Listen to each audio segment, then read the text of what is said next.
પૈસાની તંગીને કારણે કેટલાક લોકોનું ભણતર છૂટતા જોયું હશે, પરંતુ લોકોનું વ્યસન છૂટતા જોયું છે? નથી જોયું ને? આ વાત કડવી છે પરંતુ સત્ય છે. આપણે જ્યારે વ્યસનની વાત સાંભળીએ ત્યારે આપણા મનમાં બીડી, તંબાકુ, સિગારેટ જેવી વસ્તુ આવે છે, પણ આનાથી પણ ખતરનાક આજના યુગનું મોબાઈલ એક ગંદુ વ્યસન થઈ ગયું છે. જો આપણે નાના બાળકના હાથમાં ચાકુ જેવી વસ્તુ જોઈએ છીએ તો આપણે તેના પાસેથી તરત જ લઈ લઈએ છીએ, પરંતુ આજના મા-બાપો થોડીક વાર બાળકને ચૂપ રાખવા માટે મોબાઈલ જેવો ખતરનાક હથિયાર તેના કોમળ હાથોમાં હોંશે હોંશે સોંપે છે. આજે મારે મોબાઈલની વાત કરવાની છે. મોબાઈલની શોધ આમ તો કેટલાય સમય પહેલા થઈ ગઈ હતી, પરંતુ ભારતમાં મોબાઈલની શરૂઆત 1995ના સમયમાં થઈ હતી. તેના શોધકને શી ખબર હતી કે આજનો આ માનવી આ મોબાઈલનો બેફામ રીતે ઉપયોગ કરશે? શોધ થઈ ત્યારથી અત્યાર સુધી મોબાઈલે ખૂબ જ તરક્કી કરી લીધી છે. તે પછી ઈમેલથી માંડીને ઓનલાઈન બેન્કિંગ સુધી પણ કેમ ના હોય. આજે મોબાઈલે કોમ્પ્યુટરનો પણ ઇજાદો તોડી નાખ્યો છે. આજનો માનવી પોતાનો કિંમતી સમય મોબાઈલ પાછળ વેડફે છે. હાલમાં ભારતના એક સર્વે મુજબ ભારતના એક દિવસમાં લોકો 3.9 કલાક મોબાઈલ જુએ છે અને આ સમય દરમિયાન લોકો 150થી વધુ વખત મોબાઈલની સ્ક્રીન પર ટચ કરે છે. આજના લોકો પોતાની બુદ્ધિથી વધારે ગૂગલ પર ભરોસો બતાવે છે. આજનો આ માનવી મોબાઈલની હાણમાં પોતાની યાદશક્તિ દિન પ્રતિદિન ગુમાવતો જાય છે. મોબાઈલ એ રચનાત્મક અને ખંડાત્મક પાસું છે.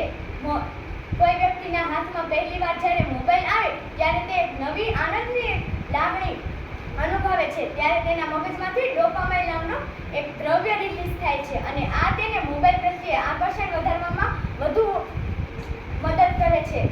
આમ વ્યક્તિ કે કોઈ બાળકને પહેલીવાર જ્યારે મોબાઈલ આપવામાં આવે છે ત્યારે તે એક નવી આનંદની લાગણી અનુભવે છે અને આમ જ્યારે કોઈ વ્યક્તિને મોબાઈલ દેખાતો નથી કે તેને આપવામાં આવતો નથી ત્યારે એ વ્યક્તિ ન કરવાની બાબતો પણ કરી બેસે છે. પહેલા કીધું એમ મોબાઈલ ખંડાત્મક અને રચનાત્મક પાસું છે. યુટ્યુબ કે સોશિયલ મીડિયા પર આવતી બધી જ બાબતો સારી જ નથી હોતી અને તેને પારખવામાં જ આજના યુવાનો ગલતી કરી બેસે છે અને ન કરવાનું જોઈ બેસે છે અને આમ કન્ટેન્ટ ક્રિએટર યુઝરને પારખીને તેને આવું નવું પીરસતા રહે છે અને અંતે યુઝર આ સમસ્યાનો ભોગ બને છે. કોરોના કાળમાં માતા-પિતાને ઓનલાઈન શિક્ષણ થતાં બાળકોના હાથમાં ન છૂટકે મોબાઈલ મૂકવો પડ્યો અને ત્યારથી જ તે બાળકમાં મોબાઈલ પ્રત્યેનું આકર્ષણ વધતું જ ગયું.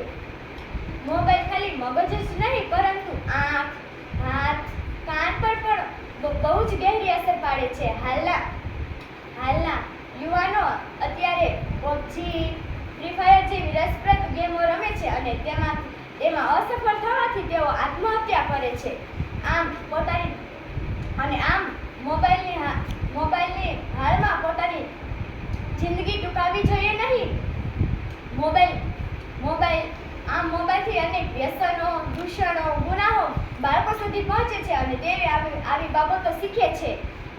આમ આપણે આપણી નવી પેઢીને મોબાઈલથી બચાવવા જોઈએ.